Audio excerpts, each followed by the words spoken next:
زمانہ گواہ ہے۔ آج جو بھی شخصیات بلا مذہب و تفریق جسمانی طور پر دنیا سے رخصت ہونے کے باوجود آج ہم میں زندہ ہیں اور صدیوں سے ہمیں اس دنیا میں اپنے وجود کے ظہور میں آنے کا نہ صرف احساس دلا رہی ہیں بلکہ اللہ تبارک و تعالیٰ کی جانب سے خود کو ملنے والی انمول نعمتوں کان، آنکھ، دماغ کو بروئے کار لاتے ہوئے ہمارے اذہان پر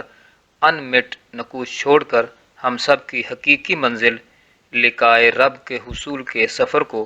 اپنے اپنے انداز میں جس طرح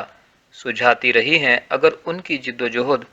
کسی مورخ کی نظر سے گزر گئی تھی تو وہ شخصیات آج اسی مورخ کے طفیل آج بھی ہماری صفوں میں، ہمارے اذہان میں زندہ و جاوید ہیں۔ جبکہ مالک کائنات کا کہنا ہے، میں نے اس کائنات میں 18,000 سے زائد جاندار نسلوں کے وجود کو بلا وجہ پیدا نہیں کیا، اور ان 18,000 سے زائد جانداروں میں اب تک کی تحقیق کے مطابق ہم یعنی حضرت انسان ہی باشعور، باعلم اور باصلاحیت جاندار ہے،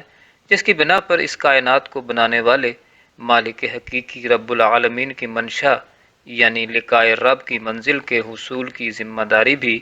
حضرت انسان کے ہی کاندھوں پر آتی ہے۔ یہاں ہم اس لفظ لقائے رب کو واضح کرنا ضروری سمجھتے ہیں۔ اللہ تبارک و تعالی جب ہمارے جد حضرت آدم علیہ السلام میں اپنی روح پھونکتے ہیں تو فرماتے ہیں، میں ایک چھپا ہوا خزانہ تھا جس کو علم اور طاقت سے بھی تشبیہ دی جا سکتی ہے۔ ہاں تو پھر اللہ تبارک و تعالی فرماتے ہیں کہ میں جانا اور پہچانا جاؤں۔ اب تمام تر مراحل سے گزرتے ہوئے اس حضرت انسان کی اللہ تبارک و تعالی سے یعنی اس خزانے سے، اس علم سے، اس طاقت سے بالمشافہ ملاقات کے منظر کا نام ہی لقائے رب ہے۔ ساتھیو، ہمارے پاس وقت بھی کم ہے، اس لیے ہم لقائے رب کی منزل کے حصول کے لیے حضرت انسان کی اپنے اپنے زمانے میں تعین کیے جانے والے روٹس کا تصور بھی نہیں کر سکتے۔ ہم بحیثیت رائٹر یا مورخ ایک مثبت سوچ کے ساتھ آپ لوگوں کی شخصیت کی بائیوگرافی یعنی سوانح عمری، آپ کی زندگانی پر ایک مضمون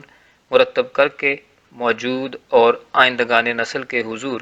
ریسرچ کے لیے پیش کر کے آپ کی شخصیت کو تا قیامت زندہ رکھنے کا عزم کیے ہوئے ہیں۔ ہم آپ کو یہاں ایک اور بات بھی بتاتے چلیں کہ ہم اور تم اللہ تبارک و تعالیٰ کی روح کے طفیل ہی اپنے اس فانی جسم کے ساتھ مختصر سفر کر رہے ہیں جو جلد یا بدیر ختم ہونے والا ہے، مگر ہماری روح جو مالک کائنات حقیقی کے وجود سے ان مٹ رشتہ رکھتی ہے، جو ہمیشہ سے ہے اور ہمیشہ رہے گی، صرف اپنے اس خاکی وجود کے مٹ جانے پر ہی اپنی زندگانی کے سفر کا خاتمہ تصور کر لینا حضرت انسان کو زیب نہیں دیتا، کیونکہ نہ تو اللہ تعالیٰ کو موت ہے اور نہ ہی اس کی بنائی ہوئی روح کو۔ روح یعنی طاقت، صلاحیت، بصیرت، علم، جس کی بنا پر ہم حضرت انسان متحرک نظر آتے ہیں۔ اب ہمیں بحیثیت انسان اپنے باعلم اور باشعور ہونے کا ثبوت فراہم کرنا ہے۔ جو بھی شخصیات صدیوں سے ہماری صفوں میں آج بھی اپنے ہونے کا احساس دلا رہی ہیں یا ہمارے اذہان میں زندہ ہیں، وہ کسی نہ کسی مورخ کی ہی مرہون منت ہے، جنہوں نے ان شخصیات کی حیات کی داستانیں مرتب کر کے تاریخ کے سپرد کر دی تھیں، جس کی بنا پر وہ شخصیات اپنے فانی جسم کے خاتمے کے باوجود بھی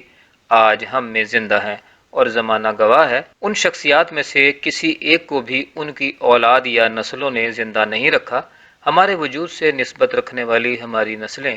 ہمارے وجود کے مٹ جانے پر یا قبل ہی ہمیں بھلاتی آئی ہیں۔ اس سے قبل کے پچھتاوا آپ کا بھی مقدر ٹھہرے، آج ہی ہم سے رابطہ کیجیے اور واٹس ایپ پر ہمارے نمائندے کو اپنی زندگی میں جھانکنے کا موقع دیجیے تاکہ آپ کی بائیوگرافی یا سوانح حیات مرتب ہو سکے، یعنی آپ کی شخصیت کے وجود کو آپ پر ایک مضمون لکھ کر BGC کے سپرد کرتے ہوئے تاریخ کے حوالے کر دیں، اور ممکن ہے آپ کی شخصیت کے مثبت پہلوؤں پر مرتب ہونے والی یہ تحریر آپ کے لیے صدقہ جاریہ بن جائے۔ یقیناً جب تک کہ لقائے رب کے منظر کا ظہور عمل میں آئے، اس وقت تک لاکھوں اربوں لوگ آپ کے وجود پر مرتب ہونے والی اس بائیوگرافی، سوانح حیات یا مضمون سے مستفیض ہو کر آپ کے لیے بخشش کا ذریعہ بن جائیں، کیونکہ ہمارا چینل آپ کی شخصیت کے وجود کو غور و فکر کے لیے آئندگان نسل کے سامنے پیش کرتا رہے گا۔ جاتے جاتے ایک بار پھر سن لیجئے، آپ کے وجود کو تا قیامت ہم زندہ رکھیں گے، آپ کی نسلیں نہیں۔